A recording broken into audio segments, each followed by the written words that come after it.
Shabbat Shalom, que la paz sea con todos ustedes, amados hermanos, pueblo de Israel, hijos de Dios. Aquí estamos desde Miami, transmitiendo desde el ministerio Beit Aviat, la casa de mi Padre eterno, ministerio mesiánico y familiar. La parashá Hashabúa, la parashá de la semana, es la parashat Yitro, que es la número 17 de este nuevo ciclo de la Torá. Se encuentra en el libro de Shemot, Éxodo, capítulo 18, capítulo 19 y capítulo 20.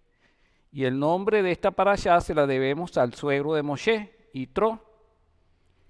Como resumen de esta parashá, vamos a ver la llegada de Yitro con la familia de Moshe, la esposa de Moshe y sus hijos. El testimonio de Moshe que produjo la alegría y la conversión de su suegro Yitro. Luego Yitro aconseja a Moshe y se establecen unos requisitos para establecer líderes, jueces, que junto con Moshe puedan juzgar al pueblo. Posteriormente se nos narra la llegada al monte Sinaí, la propuesta de Hashem Elohim a Israel con respecto al pacto. Se hacen los preparativos para la entrega de la Torá y viene el gran día de la revelación, del Matán Torá, la entrega de la Torá. Se nos dan los 10 mandamientos, o mejor dicho, los haseres hadebarim, que significan las 10 declaraciones, las 10 palabras. Luego está el propósito de esos mandamientos y se nos ordena edificar un altar. Nosotros básicamente nos vamos a concentrar con la propuesta de Hashem Elohim al pueblo de Israel y con las 10 sentencias o declaraciones, los 10 mandamientos. Así que comenzamos con el capítulo 19 a partir del versículo 5, donde Hashem propone el pacto y dice así: y ahora, si obedecen conforme a mi voz y observan mi pacto, serán para mí el más preciado tesoro de todos los pueblos, pues mía es la tierra entera, y ustedes serán para mí un reino de sacerdotes y una nación sagrada. Estas son las palabras que hablarás a los hijos de Israel. Ya nosotros habíamos estudiado en la parashá pasada que era indispensable, por principios de derecho y de justicia, por el debido proceso, que Faraón, quien era el señor y el amo de Israel porque nos mantenía esclavos en Egipto, diera la orden, el consentimiento de dejarnos salir, para que pasáramos a ser posesión de un nuevo amo y de un nuevo señor. Pero falta, digamos que, un paso indispensable, que es que una vez que el Señor nos haya propuesto el pacto, nosotros también demos nuestro consentimiento por nuestro libre albedrío de aceptarlo como tal, ¿no? En el principio de este derecho y de esta justicia, la idea de Hashem era reinar sobre toda la humanidad de la misma manera como Él gobierna sobre el universo, sobre la creación, con las leyes de la naturaleza, y a las cuales el universo se somete y obedece. De la misma manera debe reinar sobre la humanidad con sus leyes. Nosotros fuimos creados en función a la misericordia de Dios. ¿Por qué? Porque bueno, no lo nos merecíamos, no existíamos, y si Dios nos dio vida, ya ahí se establece el principio de la misericordia. Que fuimos hechos de la nada, ¿no?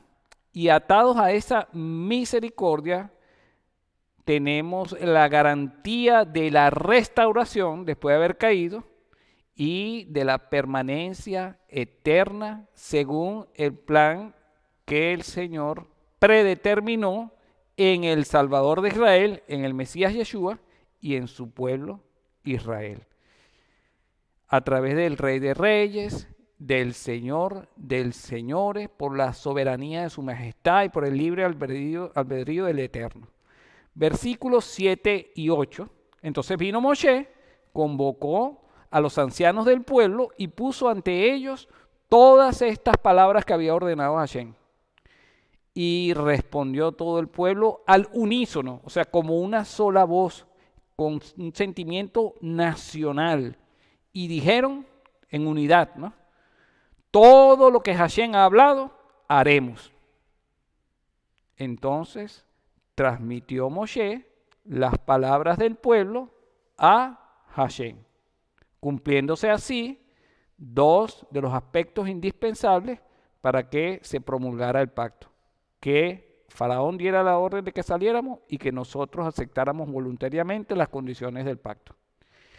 Y después que nos comprometimos, entonces comienza aquí los Haseres Hadebarim, las 10 palabras, las 10 sentencias, las 10 declaraciones, como conocida como los 10 mandamientos. Y comienza en Éxodo 21 de la siguiente manera: y habló Elohim estas palabras diciendo.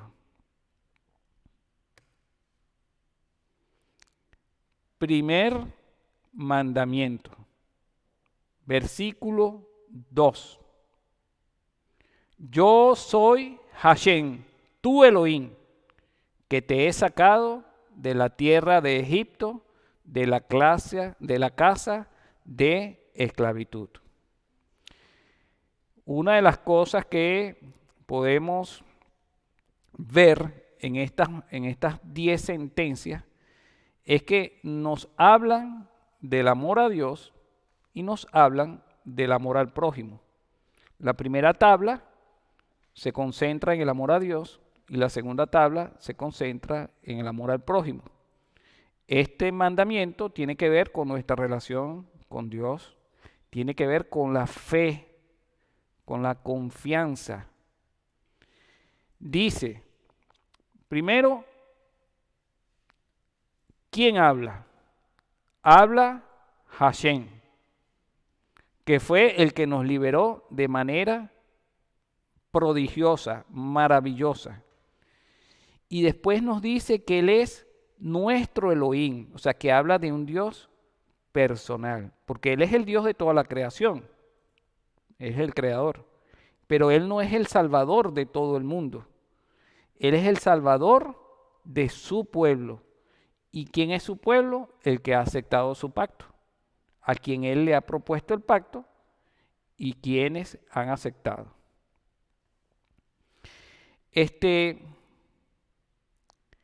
Luego se nos dice que Él nos ha sacado de la tierra de Egipto, de la casa de esclavitud. Por eso es que es nuestro Dios, porque nos salvó, porque cambiamos de dueño, nos distinguió del resto de las naciones. Y de esta manera el Señor adquirió todos los derechos legales y de propiedad sobre nosotros.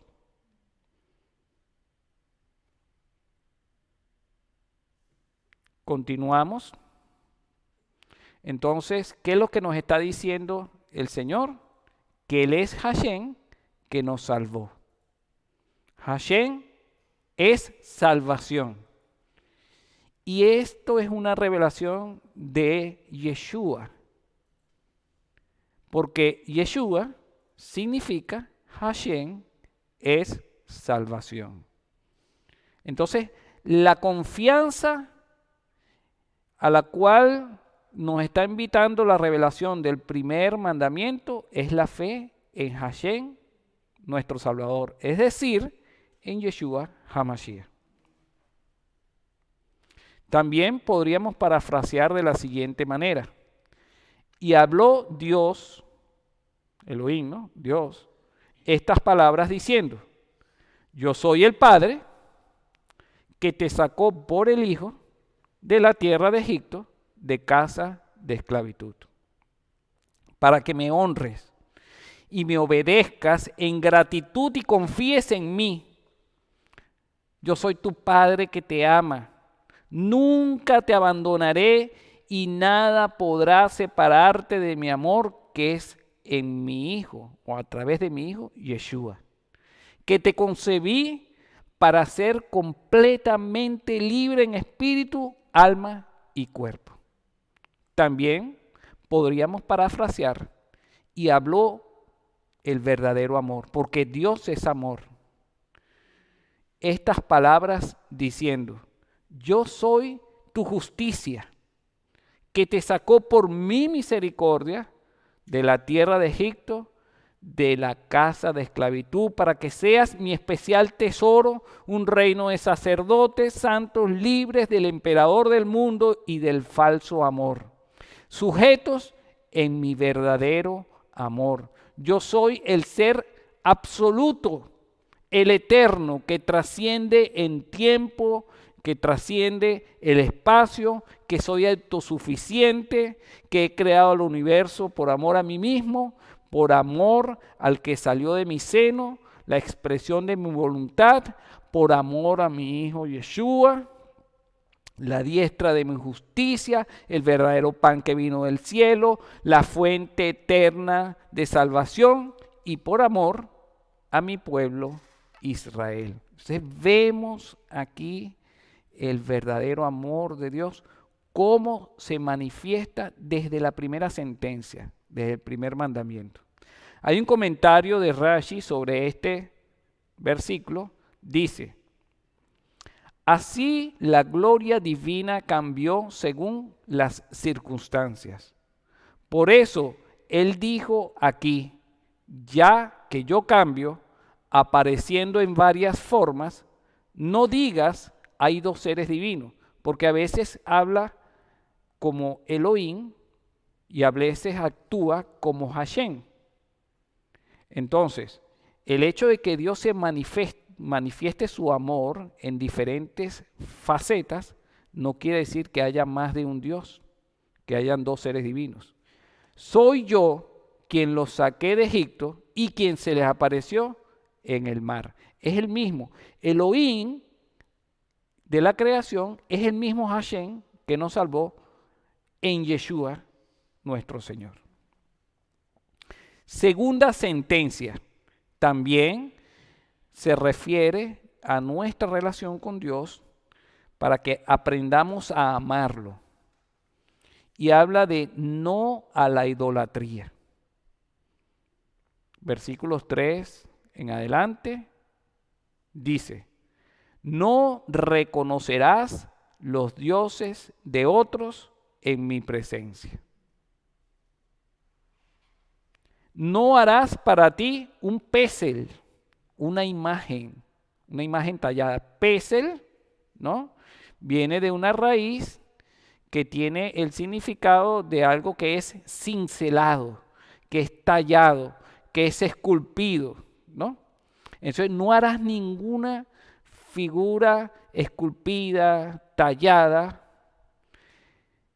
de ninguna semejanza de aquello que está en los cielos, ni de Dios, ni del trono de Dios, ni de los ángeles, ni de los cuerpos celestiales, nada, ni del sol, ni de la luna, ni de las estrellas, ni del trueno, ni en la tierra abajo, ninguna figura humana, ningún animal, ni en el agua debajo de la tierra, ningún pez, de nada. En Deuteronomio 4, 15, 16 se nos da la razón por la cual Dios no quiere que hagamos ninguna imagen. Pero guarden mucho sus almas, o sea, es para que guardemos nuestras almas, porque no vieron ninguna imagen el día en que habló Hashem con ustedes en Horeb, es decir, en el monte Sinaí. De en medio del fuego, no sea que se corrompan y se hagan imagen tallada, un pesel, imagen de cualquier forma, figura masculina o femenina. Entonces el Señor quiere guardar nuestras almas para que no nos corrompamos. Porque ninguna imagen tiene vida en sí mismo, ni representa al Eterno, que es espíritu, que es verdad. Una imagen es una representación falsa de algo, de otra cosa, ¿no? Y luego continúa diciendo, figura de animal alguno que está en la tierra, figura de ave alada, alguna que vuela sobre el cielo, figura de algo que se arrastre sobre la tierra, figura de pez que hay en el agua debajo de la tierra, y no sea que alces tus ojos al cielo y veas el sol, la luna y las estrellas, toda la hueste del cielo, y te desvíes y te inclines ante ellos y los sirvas. Y en el Brit Hadashah, en el Evangelio de Juan, capítulo 4, versículo 23, dice, pero la hora viene, y ahora es, cuando los verdaderos adoradores adorarán al Padre en espíritu y en verdad, no en una falsa imagen, no en algo material, sino en espíritu y en verdad, porque ciertamente a los tales el Padre busca que le adoren. Entonces, de esta manera, si Dios es uno solo y Dios es nuestro Salvador, pues darle reconocimiento o a cualquier otro que no sea Él, o inclusive a una figura que lo represente a Él, pero que no es Él, es idolatría y nos corrompe.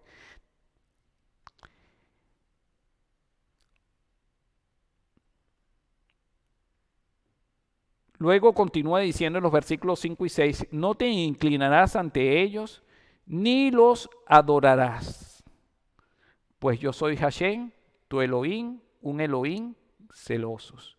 Y esto tiene muchas implicaciones. El mandamiento no solamente se refiere a no ser una imagen de talla, ¿no?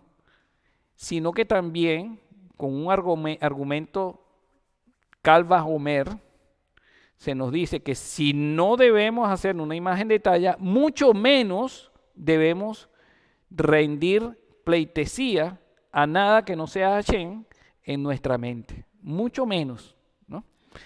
Y no inclinarnos y no adorarlos habla de que cada uno de nosotros que hemos sido formados en maldad tenemos patrones mentales y emocionales heredados de nuestros padres que se heredan hasta 4 generaciones adelante, ¿no?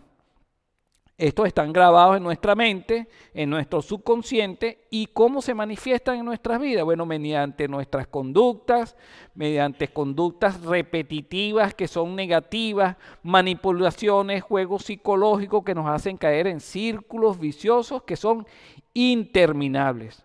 Estos círculos viciosos nos llevan a hacernos amigos del mundo, es decir, adaptarnos al guión de vida para el cual estamos programados, ya sea de perdedor, ya sea de ganador, y donde hay un ganador hay un perdedor, y en ninguno de estos esquemas son los modelos que el Señor Yeshua nos ha mostrado, ni lo que nos muestra la Torá a través de sus preceptos, ¿no?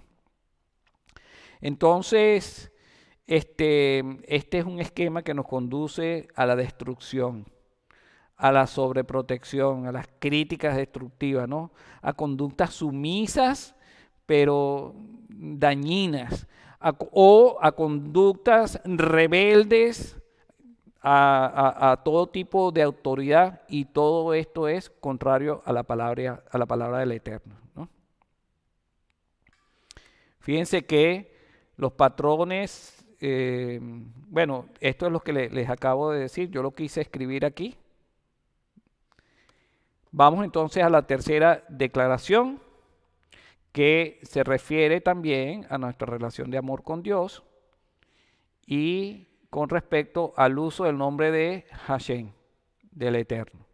Dice, versículo 7, no usarás el nombre de Hashem, tu Elohim, en vano, pues no absolverá Hashem a nadie que use su nombre en vano.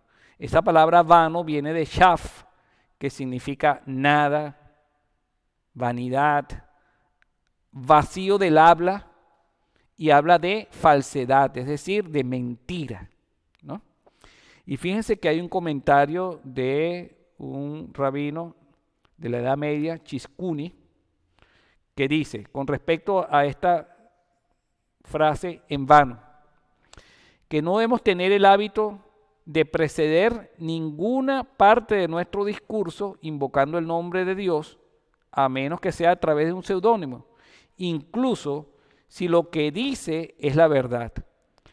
El mismo hábito de pronunciar el nombre de Dios en demasiadas ocasiones lo llevará a hacerlo cuando sea una blasfemia o una mentira descarada.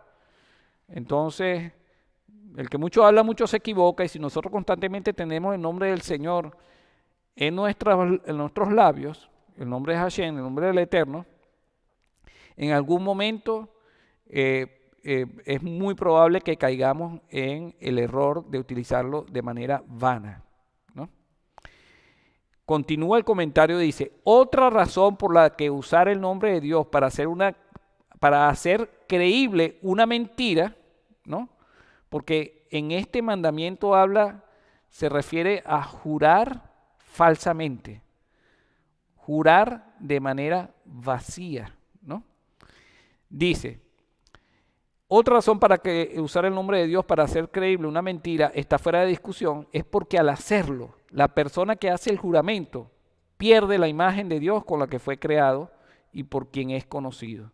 En cambio, esa persona será conocida como vanidosa, falsa, inútil. Una persona que no ha nacido de nuevo, que no es parte del pueblo de Dios, indudablemente que no tiene la imagen de Dios y va a estar usando en vano el nombre del Eterno. Pero los que somos parte del pueblo de Dios, que hemos tenido la imagen de Yeshua grabada ahora en nuestro corazón y en nuestra mente, cuando lo usamos en vano, digamos que estamos atentando contra esa imagen. En ese momento, en esa situación y en esa expresión, estamos perdiendo la imagen de Dios. Y luego continúa diciendo, el nombre de Dios es verdad. Cualquiera que asocie ese nombre con una mentira hace que el nombre de Dios se vaya volando. Al ver que la persona que lo hace ha elegido algo en vano. Una traducción adecuada de este verso sería, no te quites el nombre del Señor tu Dios, que se va a ir volando de tu presencia, por la búsqueda de algo que es vano y sin valor. También hay una alusión aquí de que un judío no debe discutir sobre el nombre de Dios,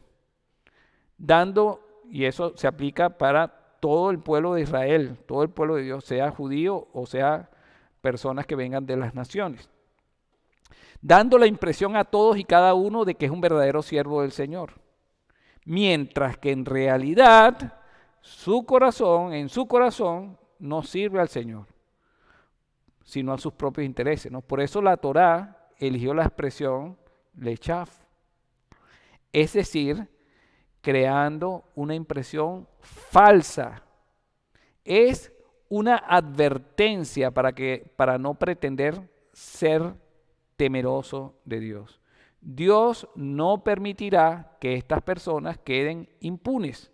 Y vemos una historia en el Nuevo Testamento, en el Evangelio de Mateo, donde Yeshua le está hablando a la multitud y a los discípulos, y dice así, capítulo 23, versículo 1 en adelante.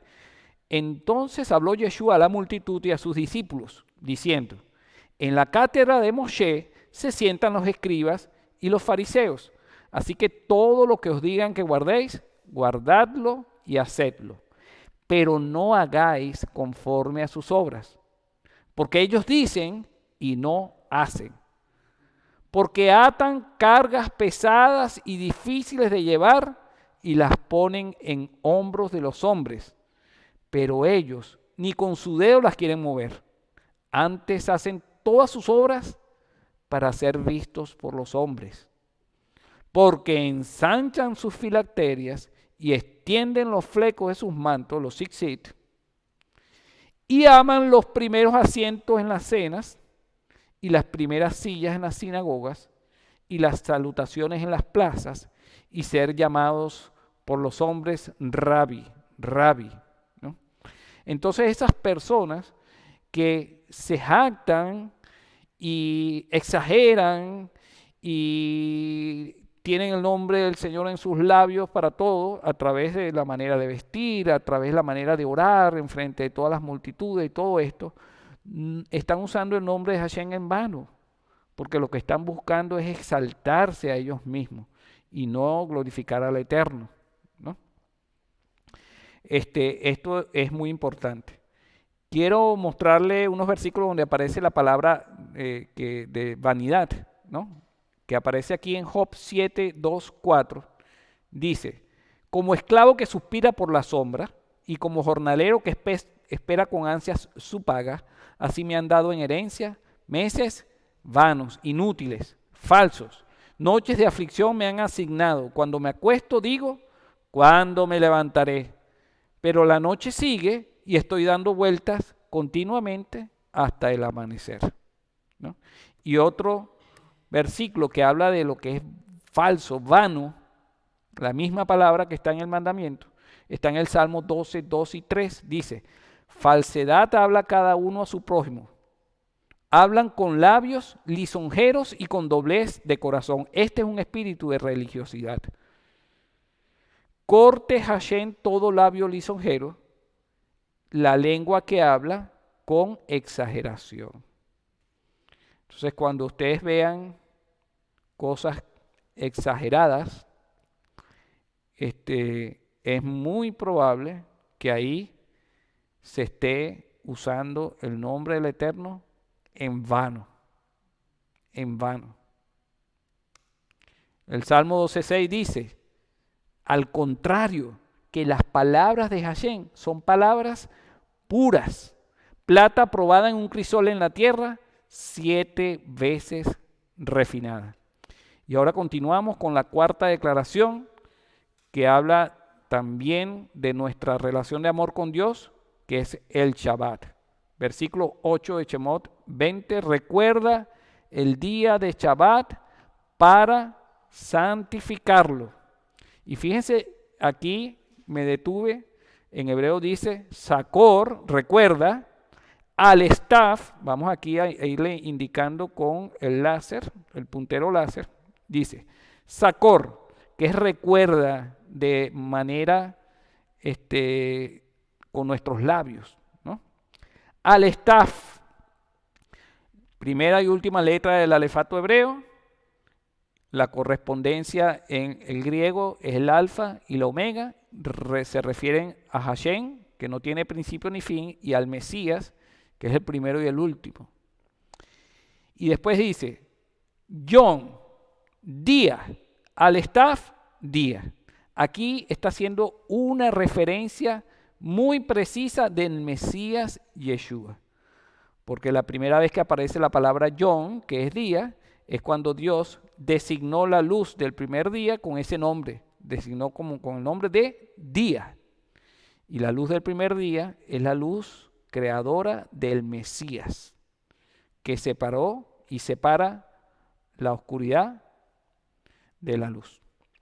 Y después dice, Ha-Shabbat, Lekadesho, recuerda el al-Estaf, el día, al Mesías, que es nuestro descanso, nuestro reposo, para que lo santifiquemos. Entonces, el Shabbat está diseñado para que recordemos al al-Estaf, al Mesías Yeshua, el día, la luz del mundo, el Hijo del Hombre, santificándolo. Y la mejor manera de recordarlo es estudiar, meditar, orar su palabra para conocerlo mejor y adoptar su carácter y su estilo de vida para que podamos imitarlo en todas las cosas.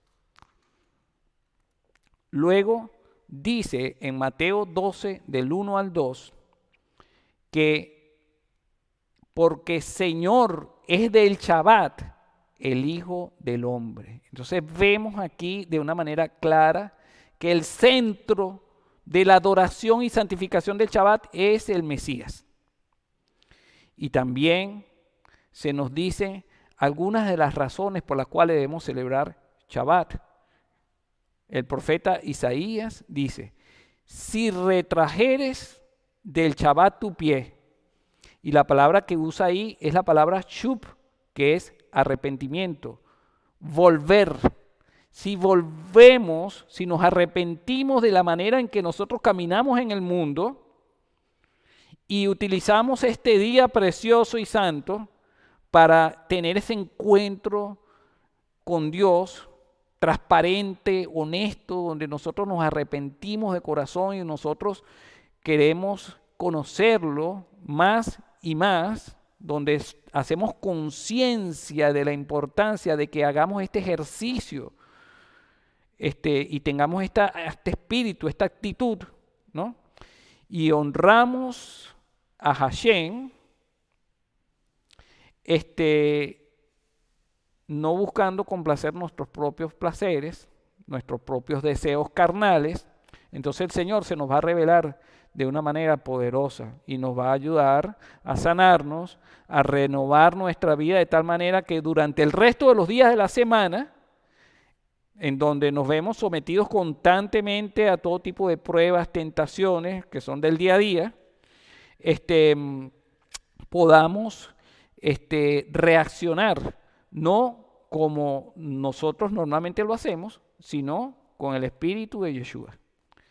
Entonces, continúo leyendo, dice, si retrajes del Shabbat tu pie de hacer tu voluntad en mi día santo, y al Shabbat llamares delicias, santo, glorioso de Hashem, y lo honrares no andando en tus propios caminos, ni buscando tu voluntad, ni hablando tus propias palabras, entonces te deleitarás en Hashem, y yo te haré subir sobre las alturas de la tierra, y te daré a comer la heredad de Jacob tu padre, porque la boca de Hashem lo ha hablado. ¿Y cómo nos hace subir a las alturas? Bueno, cuando cambia nuestra manera de pensar, nuestra manera de vivir, la manera como nos educaron, y nosotros actuamos con la sabiduría que viene de lo alto.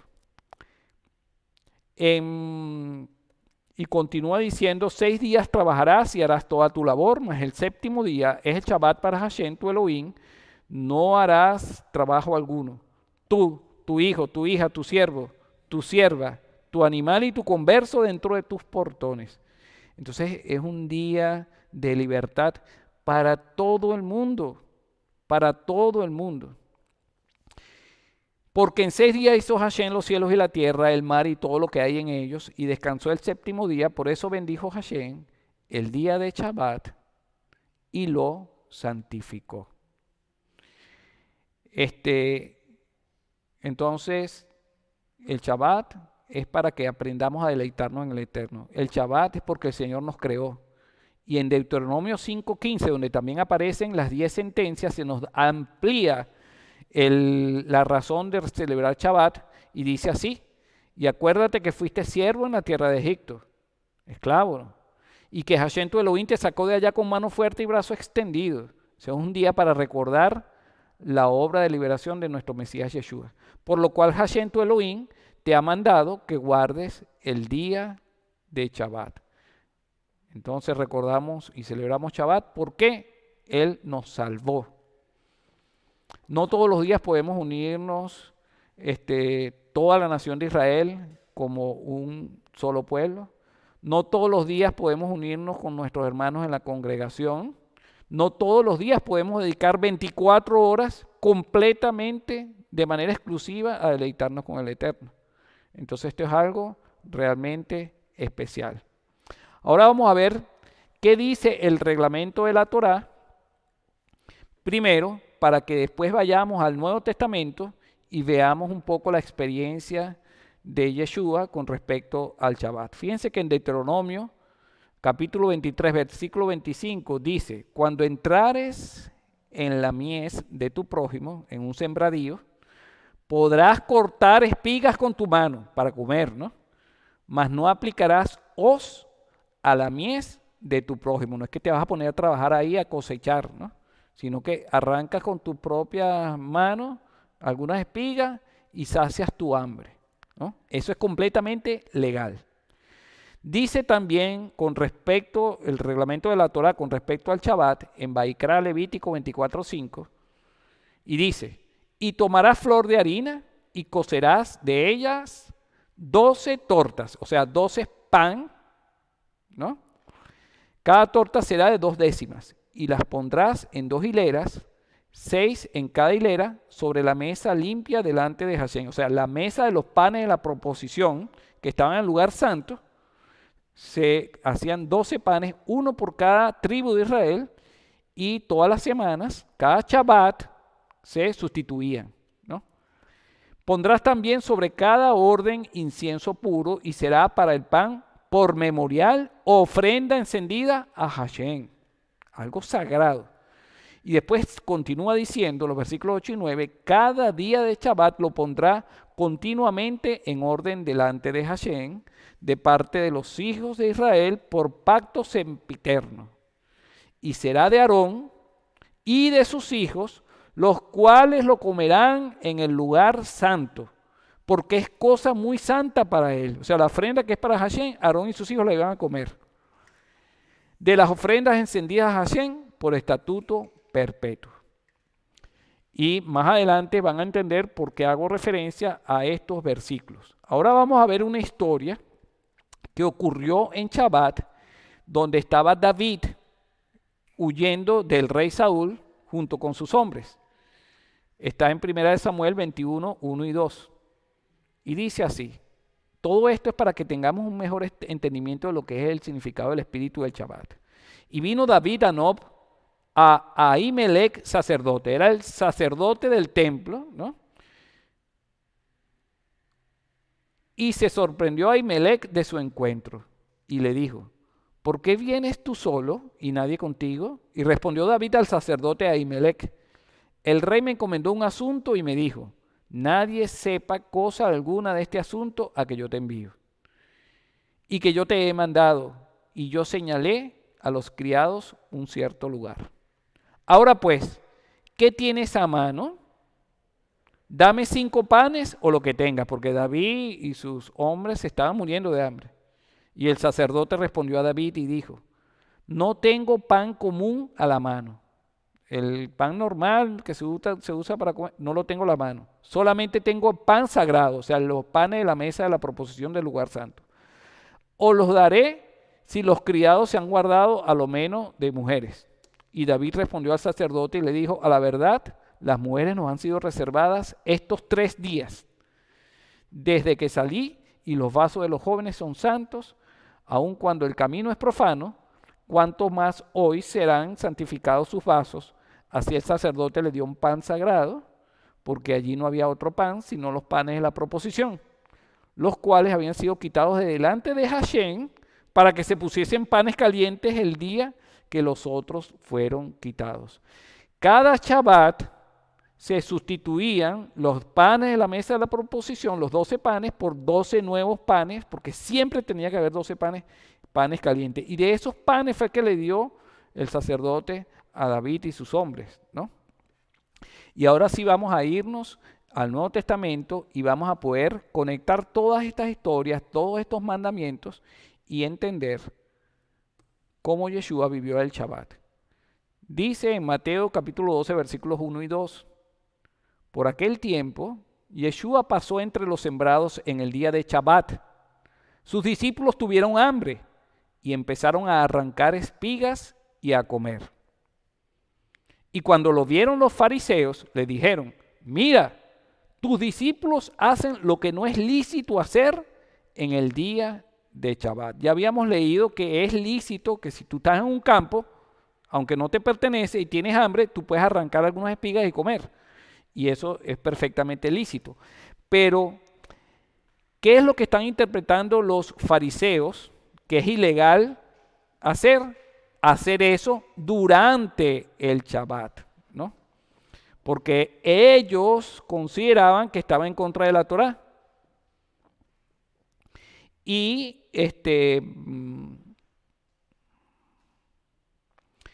fíjense que detrás de este asunto está el tema de la tradición oral,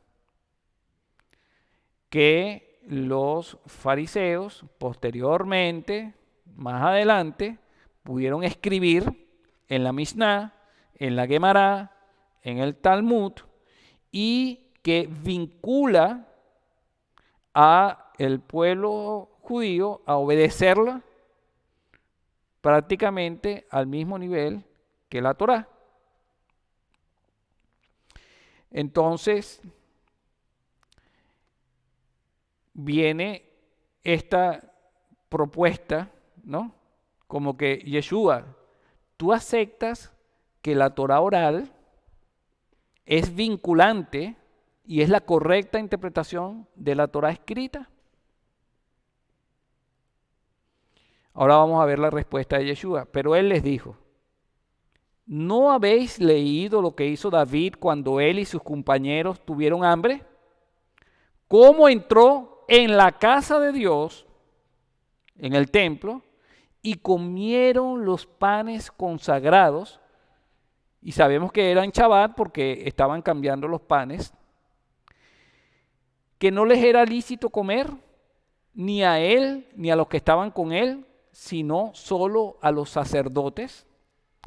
Entonces el mandamiento del Shabbat tiene sus excepciones. Porque tú por guardar el sacrificio ahí de los panes, no vas a permitir que una persona o que unas personas se mueran de hambre, que están huyendo, que están luchando por hacer la voluntad de Dios. Entonces, tiene sus excepciones, porque la vida, el Shabbat fue hecho para el hombre y no el hombre para el Shabbat. Y continúa diciendo los versículos 5 al 7, ¿o no habéis leído en la Torá cómo los Shabbat en el templo, los sacerdotes profanan el Shabbat y son sin culpa? ¿Cuándo lo profanan? Cuando se comen los panes de la mesa de la proposición. Pero no tienen culpa porque lo dice Levítico, Vaikra, como ya les había leído previamente. Entonces, lo que prevalece aquí es la misericordia ante una necesidad real. No era una necesidad inventada o ficticia, era algo real que David y sus hombres tenían y que los discípulos de Yeshua tenían, aunque era Shabbat, tenían hambre. Y este es el principal objetivo de Shabbat, enseñarnos la misericordia del Eterno. Continúa más adelante, versículos 9 y 11 de Yeshua, y partiendo de allí, vino a la sinagoga de ellos. Y he aquí, había un hombre que tenía seca una mano y le preguntaron para poder acusarle, los fariseos, diciendo, ¿es lícito sanar en Shabbat? Y él les dijo, ¿qué hombre habrá de vosotros que tenga una oveja y si ésta cayera en un pozo en Shabbat, no le eche mano y la levante? Pues, ¿cuánto más, argumento Calvajomer, cuánto más vale un hombre que una oveja? Lógico. Así que es lícito hacer el bien en Shabbat, o sea, es lícito sanar. No le están dando la correcta interpretación a la Torá. Las tradiciones que ustedes están escribiendo en la Torá oral, en este caso están erradas. Hay otros casos que sí tienen una correcta interpretación, pero en este caso están totalmente errados. Entonces le dijo a aquel hombre, extiende tu mano, la extendió y le fue restaurada la mano como la otra. Entonces salieron los fariseos y tomaron consejo contra él de cómo le matarían, porque no estaban de acuerdo con la interpretación de Yeshua de la Torá. Y espero que con estos dos ejemplos podamos ver un poco cuál es el espíritu del Shabbat. Pues Yeshua es el Señor del Shabbat. Quinta declaración, honrar a padre y madre. Tiene que ver con el amor a Dios, tiene que ver también con el amor al prójimo y nos hace una conexión con los mandamientos de la segunda tabla. Pero esta declaración está en la primera tabla, que tiene que ver con el amor a Dios. Dice así, honrarás a tu padre y a tu madre para que se prolonguen tus días sobre la tierra que Hashem, tu Elohim, te da. ¿Por qué tiene que ver con honrar a Dios este mandamiento?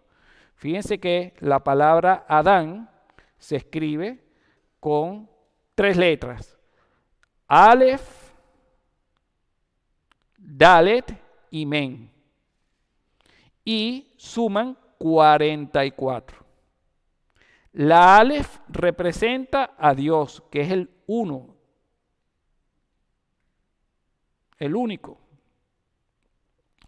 el líder fuerte, el primero. Y las otras 2 letras que sería dam, significan sangre.